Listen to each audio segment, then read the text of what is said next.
Hi guys. सो आज हम लोग बात करेंगे 2021 के लास्ट पेपर के सेकेंड पार्ट की। तो इसके बाद हमारे लेटेस्ट पेपर्स की जो सीरीज है खत्म हो जाएगी। फिर हम थोड़े से पुराने पेपर्स करेंगे एनडीए के। उसके बाद हम सेक्शन वाइज एरर्स की बात करेंगे। तो पुराने पेपर्स करने इसलिए ज़रूरी है क्योंकि एनडीए में काफ़ी सारी चीज़ें चेंज होती रहती हैं। जैसे क्लोज टेस्ट काफ़ी टाइम से नहीं आया है, ठीक है। तो बट अगर आ गया तो फिर कैसे करेंगे सेंटेंस इम्प्रूवमेंट, तो आपको थोड़ा सा आइडिया लग जाएगा उन क्वेश्चंस का भी, राइट। सो आज लेट्स स्टार्ट विद 2021 का second paper. We'll start with spotting errors.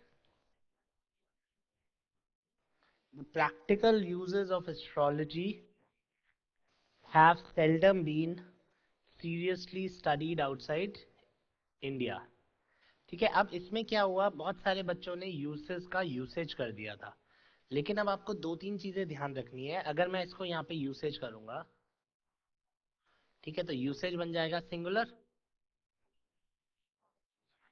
ठीक है। और हमने क्या बोला है, हमें सबसे पहले सिंगुलर और प्लूरल की ही ध्यान रखना है। यहाँ पे हैव लिखा हुआ है, हैव है प्लूरल। तो अगर आप यूसेज करते हैं तो आपका ए भी गलत हो जाता है और बी भी गलत हो जाता है। यूसेज का यूसेज किया, हैव का फिर आपको क्या करना पड़ेगा, हैज करना पड़ेगा। तो दोनों गलत हो जाएंगे तो प्रॉब्लम हो जाएगी। दोनों आप मार्क करके आ नहीं सकते, तो इसका मतलब यूजेस ठीक होगा, because uses is plural. Uses plural है, हैव प्लूरल है। तो the practical uses of astrology have seldom been, तो यहाँ तक तो कोई गलती है नहीं। Have seldom been seriously studied, ठीक है। अब आपको अगर लगता है कि एडवर्ब्स का ये यहाँ आना चाहिए था, तो वो भी पॉसिबल नहीं है क्योंकि बी और सी दोनों में गलती होगी। तो सीरियसली तक कोई प्रॉब्लम नहीं है। स्टडीड आउटसाइड इंडिया, इंडिया के बाहर कभी नहीं पढ़े गए हैं। टेंसेस की गलती हम केवल तब करेंगे जब हमारे को सेंटेंस में टाइम लिखा होगा कि मैं प्रेजेंट की बात कर रहा हूँ, फ्यूचर की बात कर रहा हूँ। प्लस हैव बीन है तो ये थर्ड फॉर्म है, स्टडीड ये भी बिल्कुल ठीक हो गया, outside India. So this question is no error. इस क्वेश्चन में कोई गलती नहीं थी। इस क्वेश्चन में हम चाह के भी गलती नहीं ढूंढ सकते थे, बिकॉज सारे सेक्शंस पार्ट्स अलग अलग हैं। तो जितने लोगों ने यहाँ पे यूसेज किया है, आप लोगों ने सेंटेंस ठीक से नहीं पढ़ा था, right. And a lot of my students said that कि सर यूसेज नहीं, यूसेज बेटर होता है। तो यूसेज डेफिनेटली बेटर होता है यहाँ पे आंसर। लेकिन अगर यहाँ हैज लिखा होता तो हम यूसेज करते, तब हमें उसको सिंगुलर बनाना पड़ता। लेकिन क्योंकि वहाँ पे प्लूरल लिखा हुआ है और आगे हैव भी प्लूरल है, तो हम उसको चेंज नहीं कर सकते। That is why this question has no error. Second question पे आते हैं guys. She collected some armful of medicine, ठीक है, some armful of medicines and poured them down the drain। तो उसने थोड़ी सी मेडिसिन खरीदी और उसने उसको वे फेंक दिया। pour them down the drain क्या होता है, एक फ्रेज होता है जिसका मतलब होता है ना, बहा देना, फेंक देना, वेस्ट कर देना, नाली में बहा दिया बेसिकली, ठीक है। तो ये जो फ्रेज होता है यहाँ पे आ की जगह हमेशा द लगता है। तो हमारा आंसर यहाँ पे है सी, poured them down the drain। तो जब हम ईडियम फ्रेजेस के क्वेश्चंस आते हैं तो we can not change them, so that is why the answer is C. Third question पे आते हैं। In many countries the United Nations or other internationally organized peacekeeping forces are trying to keep the peace। बहुत again बहुत easy question है, पढ़ते ही गलतियां इसमें मिलती हैं। तो इसमें गलती क्या है, द पीस। अब द का मतलब क्या होता है, द इज एन आर्टिकल जो हम यूज करते हैं डेफिनेट या स्पेसिफिक जगहों के लिए। स्पेसिफिक का मतलब होता है जिनको आप जानते हैं, ठीक है। अब इसको बेसिक सा आप एक कॉन्सेप्ट समझिए कि अनस्पेसिफिक और स्पेसिफिक। सो द लगता है जब हम कॉमन नाउन्स को स्पेसिफिक बनाते हैं। अगर कोई नाम पहले से नाम है तो उसके साथ द नहीं लगता, उसके कुछ रूल्स होते हैं। कुछ नामों के साथ द लगेगा, जैसे पहाड़ों के साथ, नदियों के साथ, होली बुक्स के साथ and so on, but otherwise नाम के साथ द नहीं लगता। एक तो वो कॉन्सेप्ट है। अब पीस तो एक कॉमन नाउन है, तो अगर मैं द लगाता हूँ तो एग्जामिनर का ये काम हो जाता है कि वो बताए कौन सा वाला, कौन सी वाली पीस, ठीक है। जैसे मैं बोलता हूँ द बॉय, तो मुझे बताना पड़ेगा किस लड़के की बात कर रहा हूँ। अगर मैं नहीं बता पा रहा हूँ एज एन एग्जामिनर, तो आप उस क्वेश्चन को गलत कराएंगे। सो अगर मैं बोलता हूँ द पीस, सो आपको बताना पड़ेगा कौन सी वाली पीस।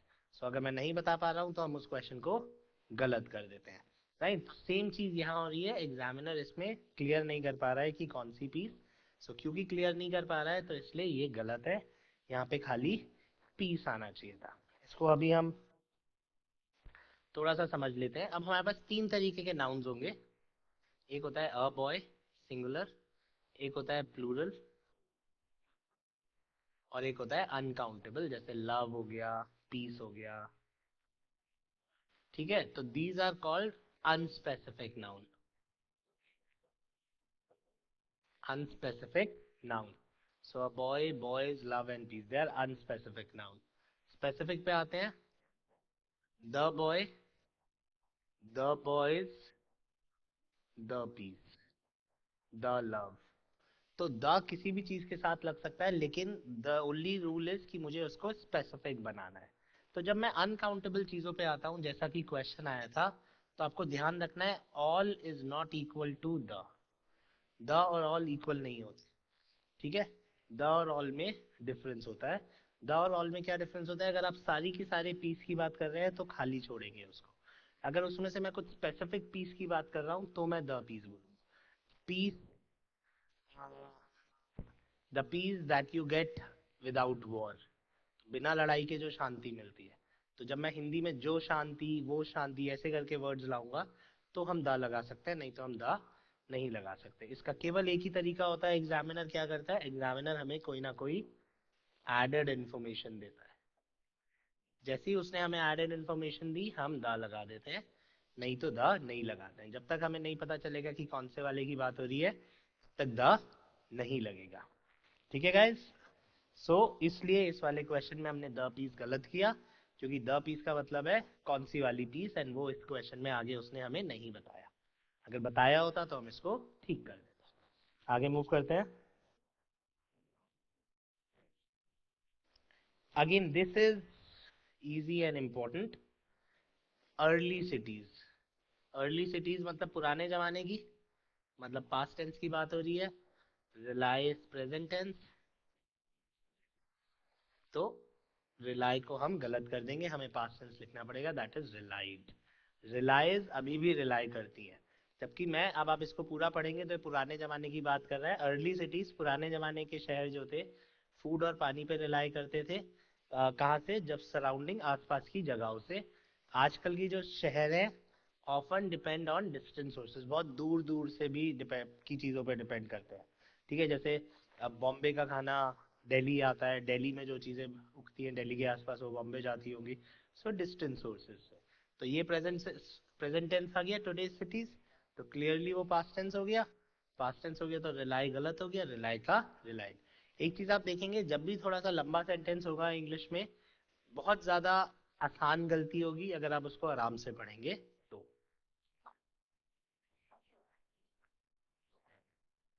नेक्स्ट क्वेश्चन पे आते हैं। Climate change, whether it is natural or human induced, is stressful for the people। अब अगेन, मैं सब कुछ भी अगर पढ़ूं तो क्लाइमेट चेंज अगर वो नेचुरल है या ह्यूमन द्वारा बनाया गया है, जो क्लाइमेट चेंज ह्यूमंस की वजह से हो रहा है, is stressful for people. The people नहीं, कौन से लोग? वापस वही प्रॉब्लम आ गई। The boy, the people. ठीक है, people and the people. People मतलब लोगों के लिए, द पीपल मतलब उन लोगों के लिए। तो अगर मैं आगे लिख देता वो लोग जो यहाँ रहते हैं, वो लोग जो वहाँ रहते हैं, तो मेरा आंसर द पीपल होता। क्योंकि अभी वो लोगों की बात नहीं हो रही है, इसलिए द पीपल नहीं होगा, खाली पीपल होगा। तो ये थे हमारे स्पॉटिंग एरर्स के क्वेश्चंस। आगे मूव करते हैं guys. Now let's talk about idioms.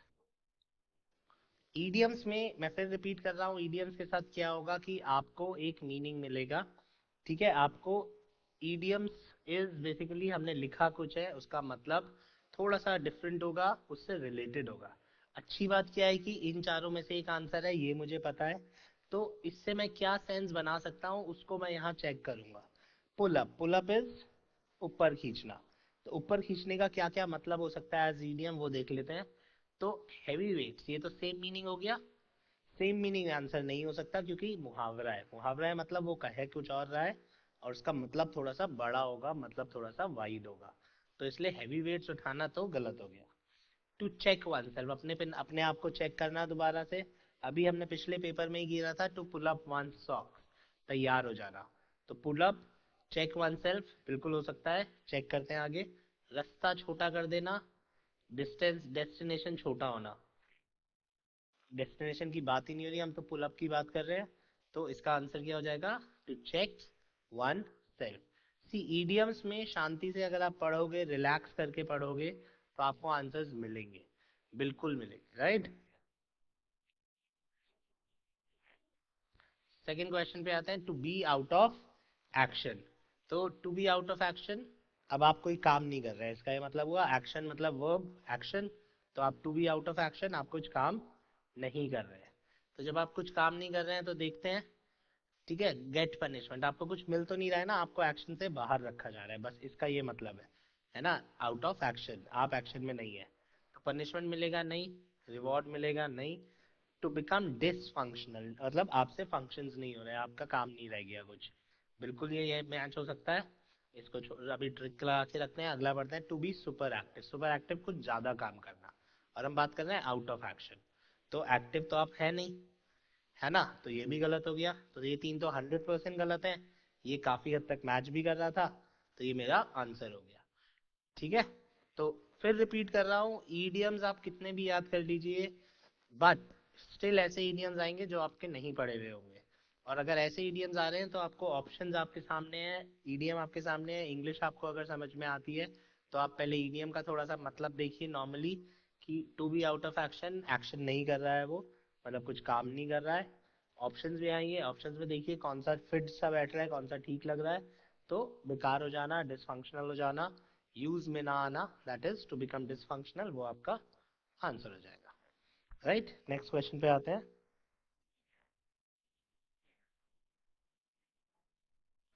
Learn from the school of hard knocks. तो from learn from the school मतलब कहीं से सीखना, आप कैसे स्कूल से सीखना, दो तीन तरीके के, जैसे ना अगर कहीं पे प्रैक्टिकल यूसेज नॉलेज मिलती है, कहीं पे थियोरेटिकल मिलती है, तो कैसे स्कूल से सीख रहे हैं? Hard knocks. हार्ड का मतलब होता है मुश्किल, है ना, हार्ड हार्ड सा पेपर बहुत मुश्किल था, तो किसी मुश्किल चीजों से सीखना। अब देखते हैं कैसी चीजों से सीख रहा है वो। आते हैं, लर्न थिंग्स फ्रॉम एक्सपीरियंस, शायद हो सकता है। लर्न थिंग्स फ्रॉम अदर्स, नहीं हो सकता, दूसरों से सीखना, ठीक है। Learn things from environment, and learn things through difficult experience, hard and difficult is matching, ठीक है। तो learn things through difficult experiences can be my answer, because knocks is आप एक्सपीरियंस से सीख रहे हो, ठीक है। और कैसे एक्सपीरियंस से सीख रहे हो? मुश्किल एक्सपीरियंस से सीख रहे हो। डिफिकल्ट वर्ड आना जरूरी था, बिकॉज मेरे को हार्ड से पता चल रहा है, ये मेरे को हिंट हुआ, राइट। तो ये हिंट हुआ, इसकी वजह से मेरा आंसर क्या हो गया? डी हो गया, learn through difficult experiences, right. तो देख रहे होंगे आप कि ईडीएम सॉल्व करने में ज्यादा मुश्किल आएगी नहीं, क्वेश्चन आराम से होंगे। नेक्स्ट क्वेश्चन पे आते हैं, रेज सम हैकल्स। रेज का मतलब है उठाना, हैकल्स अगेन आप किसी चीज को उठा रहे हैं। अब किस चीज को उठा रहे हैं देखते हैं। तो सिट आइडल, खाली तो नहीं बैठ रहे हैं, कुछ तो कर रहे हैं ना, आप किसी चीज को तो उठा रहे हैं। To do a great task, to make someone happy, to annoy. अब ये क्वेश्चन अगर आपको मीनिंग नहीं पता है तो सॉल्व करना मुश्किल है, वाई? बिकॉज हैकल्स से मेरे को क्लियर नहीं हो रहा है कि वो अच्छा काम कर रहा है कि बुरा काम कर रहा है। अगर मुझे हैकल से क्लियर हो जाता तो इन दोनों में से एक में आंसर कर देता, ठीक है। तो इसको हमें या तो हम छोड़ेंगे या हमारा पढ़ा हुआ होना चाहिए। To raise some hackles is किसी को चिढ़ाना, to annoy someone, right. So to raise some hackle is to annoy, right. तो किसी को परेशान करना, किसी को चिढ़ाना, that is to raise some hackles. Next question पे आते हैं, अ मैन ऑफ लेटर्स। बहुत इजी है, एक आदमी जो कि लेटर्स मतलब अक्षरों का आदमी, मतलब लिखता होगा या पढ़ता होगा, obviously. An excellent artist, artist तो ड्रॉ करता है, लेटर्स नहीं बनाता, ड्राइंग करता है। A scholar in literature, meet meet कर रहा है, स्पोर्ट्समैन नहीं हो सकता और ड्राइंग नहीं हो सकती। अ नोन नॉवेलिस्ट और अ स्कॉलर इन लिटरेचर, दोनों में से एक आंसर होगा, यहाँ तक हम पहुंच गए। नाउ मैन ऑफ लेटर्स जरूरी नहीं है वो फेमस ही हो, यहाँ पे इन्होंने एक एक्स्ट्रा वर्ड लिख दिया, famous. person who loves reading, a person who loves writing can be a man of letters. जरूरी नहीं है कि वो फेमस होना चाहिए, वो लेखक होना चाहिए। तो इसलिए हमारा जो इसमें आंसर होगा that is a man of literature. तो ये भी अगेन मुझे पढ़ के समझ में आ रहा है, राइट। तो मैं फिर रिपीट कर रहा हूँ गाइस, जो ये ईडियम्स आएंगे, 10 ईडियम्स आएंगे, इसमें अराउंड 6-7 ईडियम्स मिनिमम ऐसे होते हैं जो आप पढ़ के सॉल्व कर पाए। ऑप्शंस और क्वेश्चंस को पढ़ के, पहले क्वेश्चंस आराम से पढ़िए, आप क्वेश्चन पढ़ के एक सेंस निकालेंगे, एक एक शब्द का मीनिंग जब निकालेंगे उसके हिसाब से आपका आंसर होगा। दूसरी चीज, अगर स्ट्रेट फॉरवर्ड मीनिंग है, ईडियम हमेशा कुछ अलग बात कहता है, तो वो आंसर तो होगा नहीं। जैसे हमारे फर्स्ट क्वेश्चन में था इसमें टू पुल अप और उठाना, तो पुल अप और उठाना तो एक ही बात हो गई, वो तो आंसर होगा नहीं, है ना। उसके अलावा कुछ आंसर होगा, क्योंकि मुहावरे हमेशा कुछ अलग बात कहते हैं। फिर उससे मैं लॉजिक लगा के बाकी पढ़ूंगा कि कौन से हो सकते हैं कौन से नहीं हो सकते, उस हिसाब से मैं क्वेश्चन सॉल्व करूंगा, right. So this is what we do and this is how we do idioms. कोई भी पेपर होगा आपका, आपको ईडियम्स ऐसे ही सॉल्व करने हैं। अगर ऐसे सॉल्व करेंगे तो क्वेश्चन आराम से हो जाएगा। आगे आते हैं, this is called sequencing of sentences. जब हम सीक्वेंसिंग ऑफ सेंटेंसेस की बात करते हैं तो यहाँ पे क्या होता है कि इन चारों को हमें सही से लगाना है। अब कुछ बेसिक चीजें इसमें हमारे को ध्यान रखनी पड़ती है कि अगर ऐसे वाला आया है तो 2-3 बेसिक सी चीजें कि यूजुअली मेरा सेंटेंस जो है नाउन से शुरू होगा, ठीक है। यूजुअली 99% या 95% केसेस में नाउन से शुरू होगा, कभी कभी कंजंक्शन से शुरू होगा। तो पहले मैं यही देखता हूँ, द सॉरी स्टेट नाउन है तो पी से शुरू हो सकता है। The government of India noun है, और द गवर्नमेंट ऑफ इंडिया एक बहुत इंपॉर्टेंट सा सब्जेक्ट है, बहुत ज्यादा चांसेस हैं इसी से शुरू होगा, ठीक है। अंडर से शुरू होगा ही नहीं, क्योंकि और थ्रू से शुरू होगा ही नहीं। तो मेरे को तो पढ़ के तो the government of India better option लग रहा है, बट पी और क्यू दोनों से मैं मान के चलूंगा शुरू हो सकता है। तो फॉर द टाइम बीइंग ये वाला क्वेश्चन मेरा, मेरे हिसाब से एस से अभी शुरू होगा नहीं। तो अब या तो पी से शुरू होगा या क्यू से शुरू होगा। मुझे क्यू बेटर लग रहा था तो मैं इन दोनों पे ज्यादा फोकस करूंगा, ठीक है। अब हम ऑप्शंस की बात करेंगे, तो अब मुझे कहीं भी एक सीक्वेंस मिल जाएगी ना, मैं उस पर रुक जाऊंगा। दो सेंटेंस जो एकदम से जुड़ रहे होंगे उस पर फिर मैं फोकस करूंगा। तो अगर मैं इसकी बात करता हूँ बी की, the government of India under the British was pro capitalist. तो ये जो गवर्नमेंट ऑफ इंडिया थी ब्रिटिश के अंडर जब थी वो प्रो कैपिटलिस्ट थी। बिल्कुल मेरे को तो अच्छा सा लग रहा है, मैच होता हुआ भी लग रहा है। तो क्यू आर मुझे मैच होता हुआ लग रहा है। क्यू आर इसमें है, इसमें नहीं है, इसमें नहीं है, तो बहुत ज्यादा चांसेस है यही आंसर होगा। बट फिर भी आगे पढ़ लेते हैं।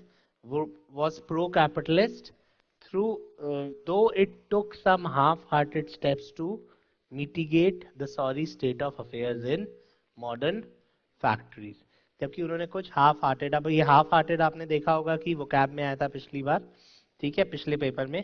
तो they took some half hearted steps to mitigate, मतलब मैनेज करने के लिए the sorry state, sorry state मतलब खराब व्यवस्था जो कि हमारी फैक्ट्रीज में थी, ठीक है। तो कैपिटलिस्ट कौन होते हैं, पूंजीवादी बोलते हैं हम उसको हिंदी में। तो the government was pro capitalist, pro capitalist मतलब पूंजीवादी थी, और वो सॉरी स्टेट को वो करना चाह रहे थे, ठीक है। मतलब उसके लिए ज्यादा कुछ उन्होंने किया नहीं। तो हमारा आंसर हो गया बी। पहली चीज मैंने नाउन्स देखी, नाउन से मेरा ये वाला ऑप्शन मुझे लगा कि गलत होगा। फिर मैंने बाकी तीनों को देखा तो गवर्नमेंट ऑफ इंडिया बेटर था, तो जो मैंने पहला ही पढ़ा तो क्यू आर सीक्वेंस में सेट भी हो गया। तो क्योंकि क्यू आर सेट हो गया तो हमारा क्वेश्चन उस हिसाब से सॉल्व हो गया, right. So this is how we solve it. Next question पे आते हैं।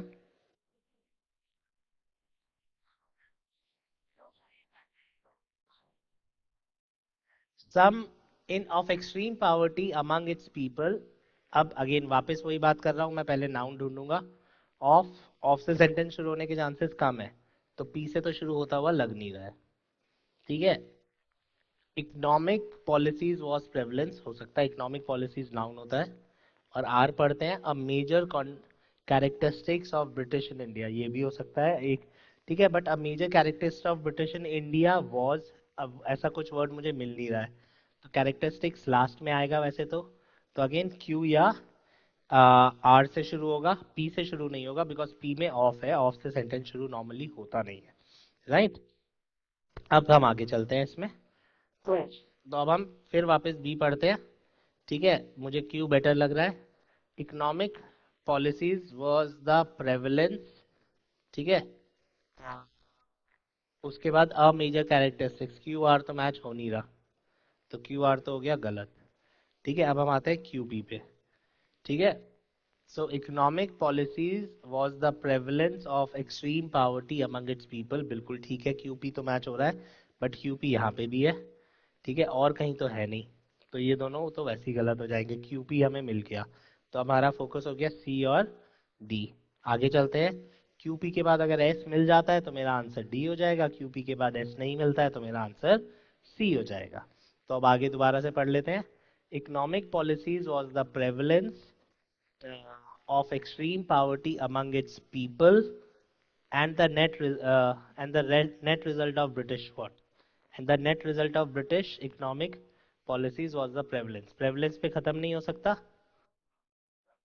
ठीक है, एंड आ गया, एंड हमेशा किसी चीज को छोड़ रहा होगा, तो आर एस होना चाहिए, एस आर नहीं होना चाहिए, है ना, क्योंकि वो सेंटेंस पूरा का पूरा खत्म करेगा ना। एंड हमेशा सेकंड पार्ट होता है किसी एक सेंटेंस का, तो ये जो बात कर रहा है ये और ये दो एक जैसी बात है, तो एंड हमेशा बाद में आएगा। ठीक है, तो आर पहले आएगा, तो इसलिए ये यहाँ पे मुझे डाउटफुल लग रहा है, तो मैं इसको पढ़ूंगा।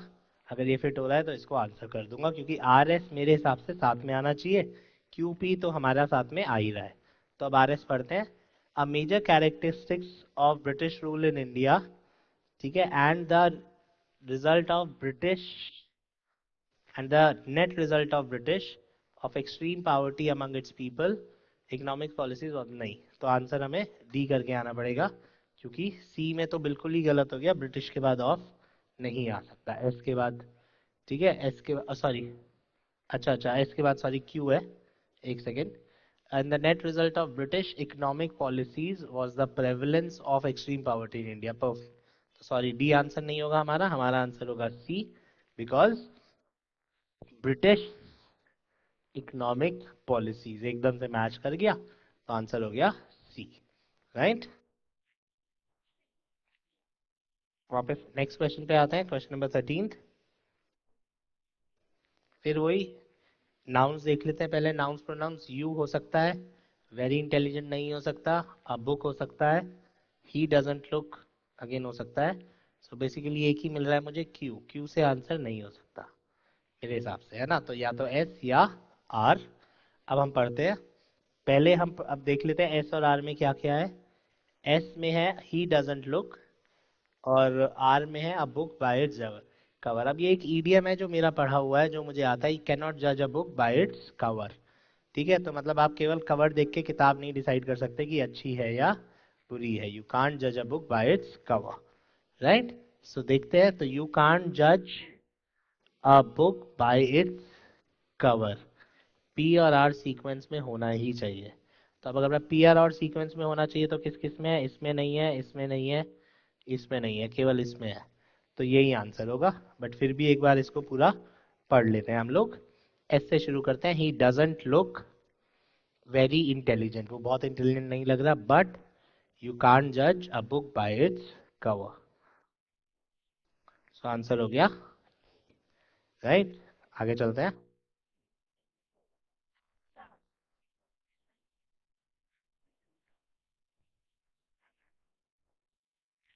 Membership and patronship as well as, क्या, तो मेंबरशिप नाउन है, पेट्रियनशिप नाउन है, एज वेल एज। फिर अब ये कि एज वेल एज आ गया ना, तो अब ये हम लोगों ने क्या किया होगा, हमने सब्जेक्ट वर्ब में भी पढ़ा हुआ है कि एज वेल एज के बाद भी एक नाउन आएगा। ठीक है, तो वो हमें देखना पड़ेगा। तो एक हम ये देख सकते हैं, एज वेल एज कैन तो नहीं हो सकता, एज वेल एज इन भी नहीं हो सकता, as well as evidence of crisis in party, as well as evidence ये बिल्कुल हो सकता है, क्योंकि एज वेल एज के बाद नाउन आएगा, क्योंकि उससे पहले भी नाउन है। पी के बाद आर आना चाहिए अकॉर्डिंग टू अस, या आर के बाद, एक बार इसको इस तरह से हम देख सकते हैं। राइट, सो वापस आते हैं, तो मेंबरशिप नाउन है, हो सकता है, कैन से नहीं शुरू हो सकता, इन से नहीं शुरू हो सकता, एविडेंस से शुरू हो सकता है, तो आर और क्यू मेरे पास ऑप्शन थे। ठीक है, तो इससे तो शुरू हो नहीं सकता, इससे शुरू हो सका होगा, होना चाहिए। ठीक है, तो मैं आर से शुरू करने की बात करूंगा क्योंकि कैन से सेंटेंस शुरू होने के चांसेस कम है। तो आर क्यू और आर एस, अब हम पढ़ते हैं आगे, अब आर पे आ जाते हैं। तो ए वाला शुरू करते हैं, evidences of a crisis in party policies. अब इसके आगे यूज चांसेस है कि कैन ही आएगा। Can be found in the decline in party membership and patronship as well. अच्छा, ये एज वेल इन्होंने इसके लिए लिखा है, membership and patronship as well. ठीक है, और इसके बाद बचा है as well in the rise of, हाँ, as well in the rise of anti party groups and movements. तो ये तो एकदम से मैच होता चला गया सारा। ठीक है, कैन की वजह से ये आपने मैच कर लिया, आर के साथ क्यू आना था, आर के साथ एस नहीं आ सकता था। एस अगर आप अलग से पढ़ेंगे तो अब आप पढ़ के देखिए, evidence of crisis on the party policies in the rise. Policies के बाद इन कैसे आएगा? ये तो यूजुअली लास्ट में आएगा बिकॉज इट्स अ प्रेपोजिशन। आगे मूव करते हैं।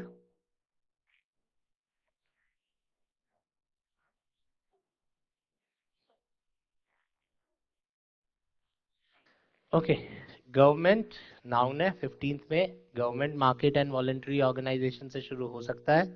ठीक है, बट आर और क्यू ही है, हमारे को दो ही ऑप्शंस दिए हुए हैं। क्यू बात कर रहा है मिक्सचर ऑफ कॉन्ट्रीब्यूशंस फ्रॉम। अब देखिए, फ्रॉम मुझे मिल गया, फ्रॉम व्हाट, किसकी, तो फ्रॉम के बाद मुझे नाउन चाहिए ही चाहिए। तो फ्रॉम के बाद एंड नहीं आएगा, फ्रॉम के बाद द तो आ सकता है। ठीक है, हाँ, अब आर पढ़ लेते हैं। A provision of public goods and services, a provision of public goods and services can be regarded as a complex mixture of contributions from government market. ये तो एकदम से सॉल्व ही हो गया पूरा। ठीक है, तो एंड सर्विसेज मिला मुझे। अब आप एंड सर्विसेज से एक चीज शुरू हो रही है तो सर्विसेज जैसा दूसरा वर्ड देखिए, क्योंकि वो एंड के साथ साथ होगा। ठीक है, सो गुड्स एंड सर्विसेज, अगर आपने पढ़ा है इकोनॉमिक्स तो GST goods and service tax भी होता है, गुड्स एंड सर्विसेज यूजुअली साथ में आता है। तो ये एक मेरे को सीक्वेंस यही मिल गई। ठीक है, क्योंकि बाकी सब आप देखिए, ऑर्गेनाइजेशंस एंड सर्विसेज बिल्कुल नहीं होगा, फ्रॉम एंड सर्विसेज बिल्कुल नहीं होगा। सो गुड्स एंड सर्विसेज तो मुझे मिल गया, आर और पी साथ में, सॉरी आर और एस साथ में रहेगा। आर और एस किस किस में साथ में है? इसमें नहीं है, इसमें है, इसमें है, इसमें नहीं है। तो मेरा पास बी और सी रह गया। क्यू से सेंटेंस शुरू हो नहीं सकता क्योंकि mixture of contributions from somebody. तो मेरा आंसर क्या हो गया? सी हो गया। क्योंकि अगर आप पढ़ेंगे तो फ्रॉम के बाद पी, तो ये क्यू पी एस आर, और ये एस आर भी नहीं हो रहा क्योंकि एंड बाद में आएगा, एंड पहले नहीं आ सकता। तो माय आंसर इज सी। ठीक है, तो इसलिए हमने इसमें सी कर दिया। सो ये थे पी क्यू आर एस, जिनको हम बोलते हैं सीक्वेंसिंग ऑफ सेंटेंसेस। सो ये 5 क्वेश्चंस थे, बहुत इजी हैं, इनको पढ़िए एंड सॉल्व करिए। ऑप्शंस में देखिए कौन कौन सा पार्ट पहले लिखा हुआ है, उससे शुरू करिए। नाउन से यूजुअली शुरू होता है, नाउन्स वाले ऑप्शंस रखो, दूसरे ऑप्शंस को कैंसिल कर दो, एंड उस तरह से आप इसको सॉल्व करेंगे। नेक्स्ट क्वेश्चन पे आते हैं। अब ये हो गया हमारा वोकैब। वोकैब में दो पार्ट्स होते हैं, एंटोनियम्स एंड सिनोनियम्स। जब हम एंटोनियम्स की बात करते हैं गाइस, सो हमारे को ऑपोजिट चाहिए होते हैं, वेयर जब हम सिनोनियम्स की बात करते हैं तो हमारे को सेम मीनिंग चाहिए होता है। राइट, ये हमारा पहला ऑप्शन है। तो अब अगर आप एंटोनियम सिनोनिम्स का मतलब भूल भी जाते हैं तो नीचे लिखा होता है, जैसे इसमें क्या लिखा है, find the word nearest to the meaning. अब आप एक चीज देखेंगे, मैं बार बार रिपीट कर रहा हूँ, ये नियरेस्ट टू द मीनिंग क्यों लिखा जाता है? बिकॉज एनडीए सीडीएस या यूपीएससी जो है, ये आजकल स्पोकन इंग्लिश पे की गलतियां या स्पोकन इंग्लिश की वोकैबुलरी ज्यादा दे रहे हैं। राइट, तो जब हम स्पोकन इंग्लिश की एरर्स देते हैं तो क्या होता है कि एक वर्ड का मीनिंग बार बार चेंज हो सकता है, काफी जगह चेंज हो सकता है। ठीक है, तो अब इस पे जब हम आते हैं, हिज बाउंटी इज लिमिटलेस, इसकी जो बाउंटी है उसका कोई लिमिट नहीं है। ठीक है, तो अगेन आप बाकी वर्ड्स देख के देखिए कि आपको इसका मीनिंग पता चल पा रहा है कि नहीं पता चल पा रहा है। ठीक है, तो again bounty is limitless, bounty कुछ भी हो सकता है, तो इसका एज सच तो मीनिंग पता चल नहीं पाएगा। तो गैलेंट्री होता है बहादुरी, शिवलरी होता है, जेंटलमैन्स को शिवलरी बोलते हैं, शिवलरियस। तो जैसे कुछ रूल्स होते हैं ना हम लोग के यहाँ की, स्पेशली पुरानी सोसाइटी में, when women were not considered to be the same, that a man should stand up when a woman leaves, a man should open the gate when a woman leaves. So जब हम वो उस तरीके की बात करते हैं, तो जब हम एक आदमी को रिस्पेक्ट करना सिखाते हैं, तो दैट इज कॉल्ड शिवलरी। तो chivalry is related to that, gallantry is बहादुरी। नेपोटिज्म तो आप सब लोगों ने सुन ही रखा होगा आजकल, है ना। नेपोटिज्म बॉलीवुड में सुशांत सिंह की जब राजपूत की जब वो डेथ हुई थी, when he committed suicide, this nepotism word was in news. तो नेपोटिज्म क्या होता है, जब आप अपने भाई भतीजावाद इन हिंदी, जब आप अपने किसी जान पहचान वाले को ही अपनी पोस्ट पे बिठाते हैं, चाहे दूसरे और केपेबल लोग भी हो, but they do not get the chance. And benevolence is love. तो यहाँ पे जो इसका आंसर है, इसका आंसर इज बेनोवेलेंस। बट इसको, हाँ, डेफिनेटली इस वाले क्वेश्चन को मैं सॉल्व नहीं कर पाता अगर मुझे बाउंटी का मीनिंग नहीं पता होता। Why? Because all the four could have been fit in that. Next पे आते हैं। The holocaust was experienced by millions. अब हॉलोकास्ट जो होता है ना, ये बेसिकली जेनोसाइड एक वर्ड था, ठीक है इसका। ठीक है, जेनोसाइड, जेनोसाइड होता है मास किलिंग, ठीक है। तो जेनोसाइड होता है mass killing, holocaust is the same thing, but holocaust थोड़ा सा स्पेसिफिक होता है। हॉलोकास्ट होता है जब आप लोगों को जला के मारते हैं, बहुत सारे लोगों को एक साथ, राइट। तो यूएस में ये होता था in 60s 70s, when blacks were considered to be the inferior race. तो क्या होता था कि white people, they used to have this holocaust, वो they used to burn people alive, right? Something that happened 2 days back, but if there are less people, we cannot call it a holocaust. But yeah, again, अगर आप चाहो तो उस reference में उसको use कर सकते हो। सो हॉलोकास्ट इज जब एक मास को, बहुत ज्यादा लोगों को जला के या न्यूक्लियर उससे मार दिया जाए, दैट इज कॉल्ड हॉलोकास्ट। तो जो जापान में एटम बॉम्ब गिरा था, उसको मैं हॉलोकास्ट बोल सकता हूँ डेफिनेटली। ठीक है, तो जब आप जला के किसी को मारते हो या जब आप न्यूक्लियर उससे मारते हो, तो that is called holocaust. And genocide is जब आप लोगों को मारते हो, सिंपल। तो when you kill people, that is genocide, ठीक है। तो अब आप लोगों को मार रहे हो, सेलिब्रेशन नहीं कर रहे हो, कंस्ट्रक्शन नहीं कर रहे हो, ब्यूटीफुल नहीं कर रहे हो, तो एक ही वर्ड बचा, that is destruction, right. So destruction would be your answer. अब इसमें एक चीज आप लोगों ने ध्यान रखनी है कि आप लोगों को रूट वर्ड्स कई कई बार इंपॉर्टेंट हो जाते हैं। अब जैसे जेनोसाइड में रूट वर्ड है साइड, तो कभी भी साइड वर्ड आता है, इसका मतलब होता है मारना, ठीक है। साइड आपने सुना होगा सुसाइड में, तो सुसाइड होता है खुद को मारना। जेनोसाइड होता है पूरी की पूरी जनरेशन खत्म कर देना, मतलब बहुत सारे लोगों को एक साथ मारना, ठीक है। इसके बाद आपने सुना होगा पेस्टिसाइड। पेस्टिसाइड क्या होता है? कीटनाशक, कीड़ों को मारने की दवाई, ठीक है। उसके बाद हमने सुना है इन्फेंटिसाइड। इन्फेंटिसाइड होता है छोटे छोटे बच्चों को मारना। Then we then there is a word called feticide, foetus को मारना, मतलब भ्रूण हत्या। पेट में ही अगर आप किसी को मार देते हैं, something which is a problem in India, तो that is called feticide। तो जब भी साइड वर्ड आएगा, we are talking about killing somebody। तो आपको पता चल जाएगा कि मारने की बात हो रही है, उस हिसाब से आप ऑप्शंस में देखेंगे एंड आप क्वेश्चन को सॉल्व कर पाएंगे, ठीक है। तो side is an important word. Next question पे आते हैं guys. His aversion is known to all. अब एवर्जन बहुत कॉमन सा वर्ड है। एवर्जन इज किसी चीज से बचना, किसी चीज को हटाना, ठीक है। अब अगर मैं एवर्जन से को क्वेश्चन में यहाँ पे नहीं भी फिट कर पा रहा हूँ, मेरे को एवर्जन का मतलब नहीं भी पता, तो भी अब मैं ऑप्शंस पे आता हूँ। तो हॉस्पिटैलिटी, ह्यूमिलिटी और हम्बलनेस, ये तीनों एक जैसे से वर्ड्स हैं। हॉस्पिटैलिटी इज जब आप दूसरों का स्वागत करते हो, दूसरों से अच्छे से बात करते हो। ह्यूमिलिटी इज बिल्कुल भी घमंड नहीं है। हम्बलनेस इज बिल्कुल भी घमंड नहीं है, ठीक है। तो हॉस्पिटैलिटी, ह्यूमिलिटी और humbleness are all positive words and are very close words.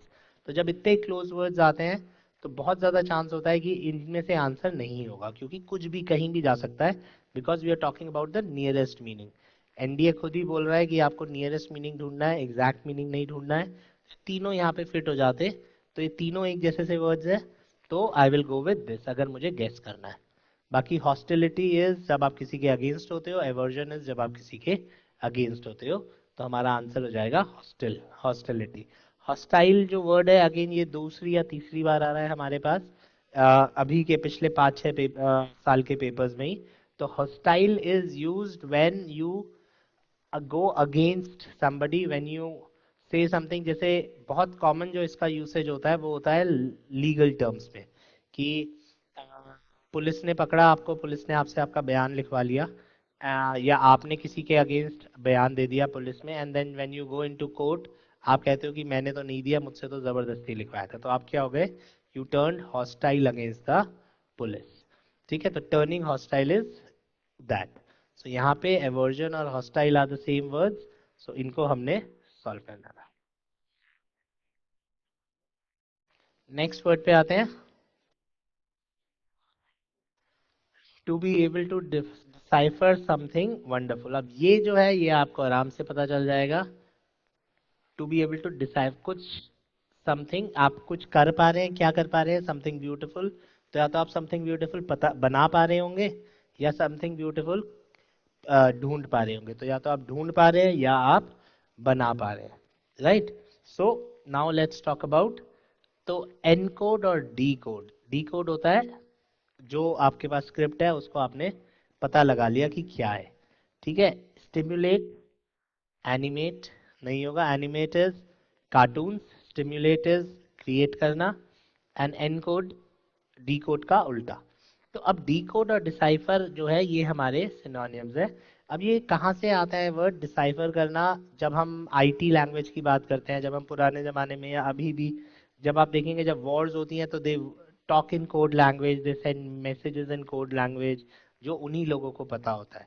तो जब आप कोड लैंग्वेज में मैसेज भेजते हो तो क्या होता है कि दूसरे लोगों के पास अगर दुश्मन को मिल भी जाए तो वो पता नहीं लगा सकते, राइट। तो फिर वो कोड लैंग्वेज को ब्रेक करने की कोशिश करते हैं, और अगर वो मैसेज पता लगा पाते हैं तो उन्होंने क्या कर लिया, डी कोड कर लिया या डिसाइफर कर लिया, कोड को पता लगा लिया उन्होंने।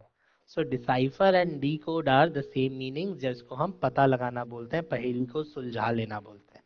ठीक है, तो यू कुड डिसाइफर समथिंग या you could D code something.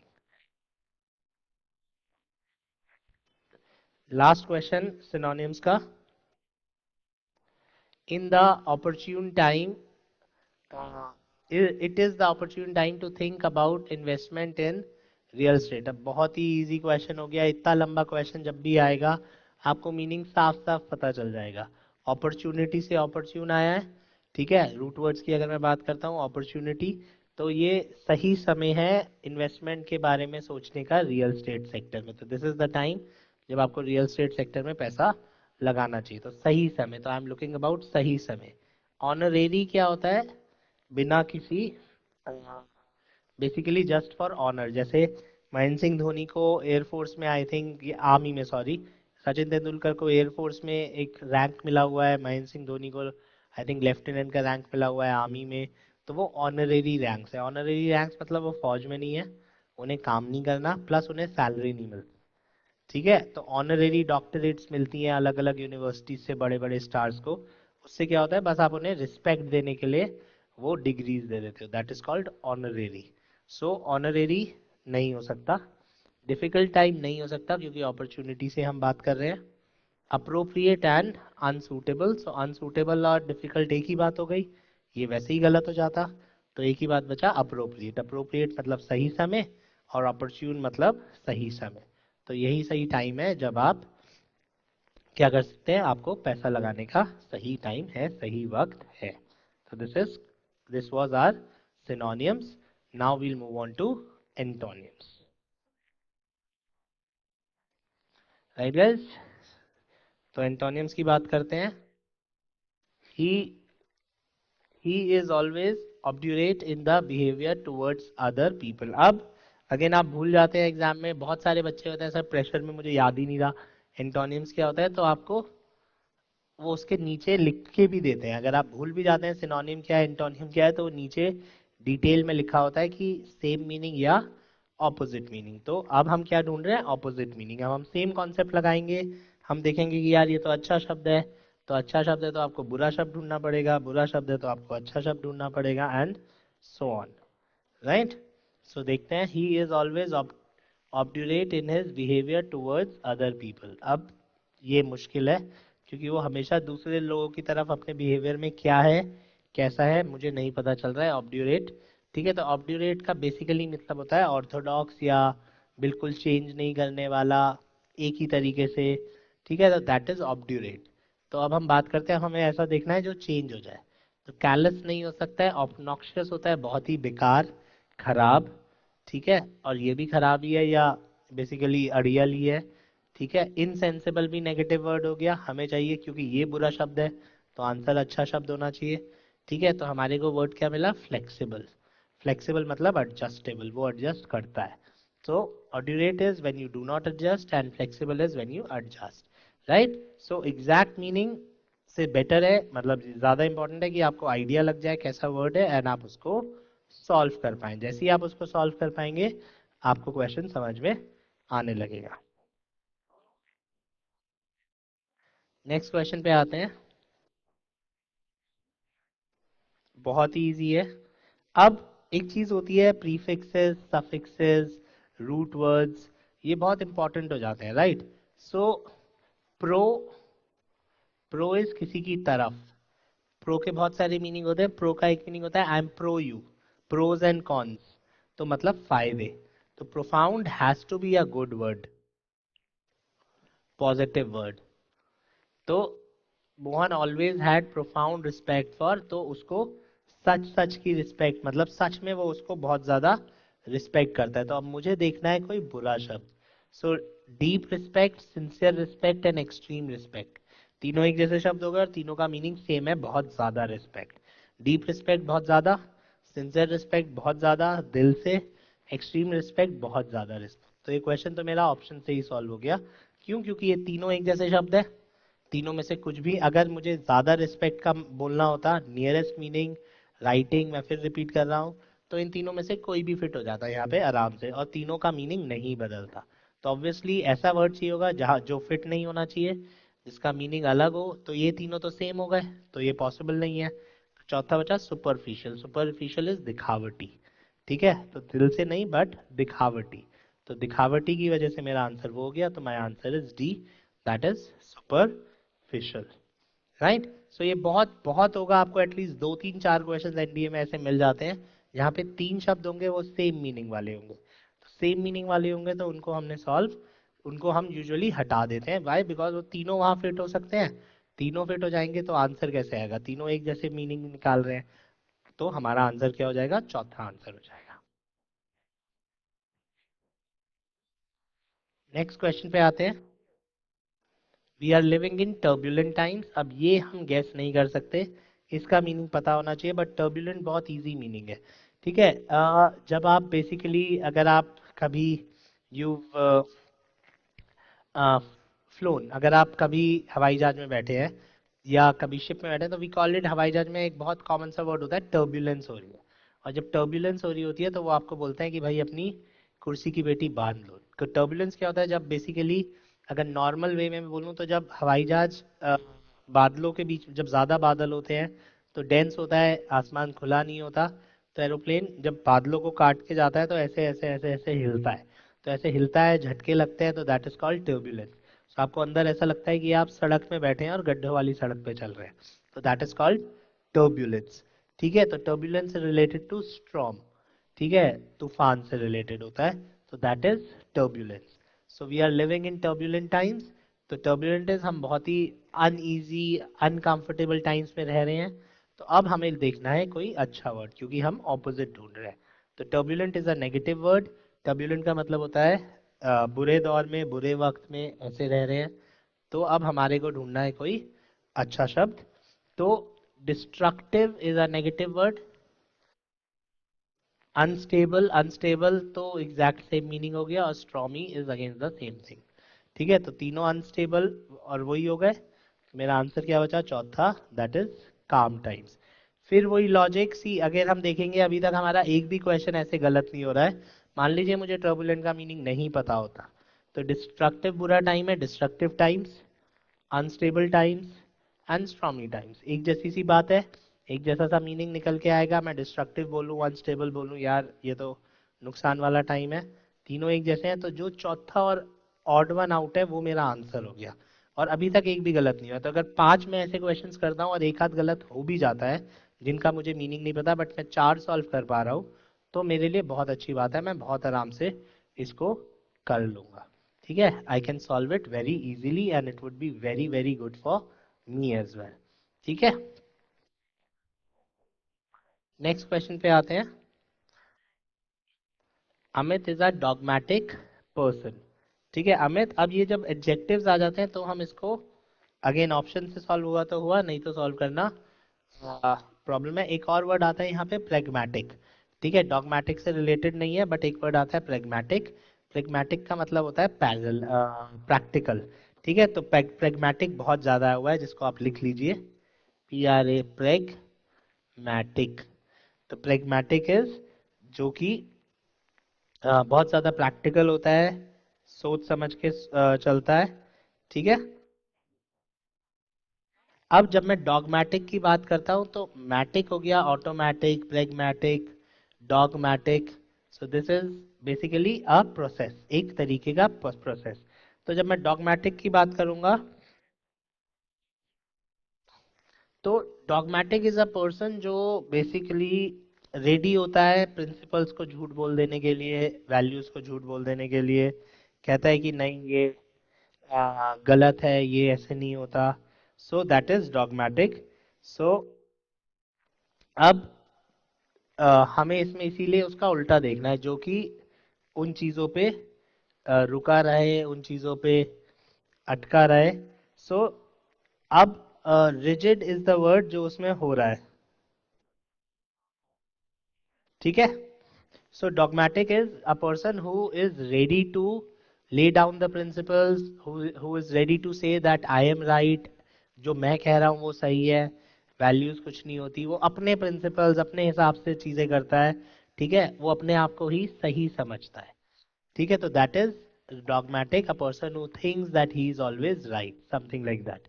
तो अब मैं जब रिजिड पे आता हूँ तो रिजिड सबसे पहला मीनिंग है जो इसके साथ फिट होगा, रिजिड हो गया, ऑर्थोडॉक्स हो गया।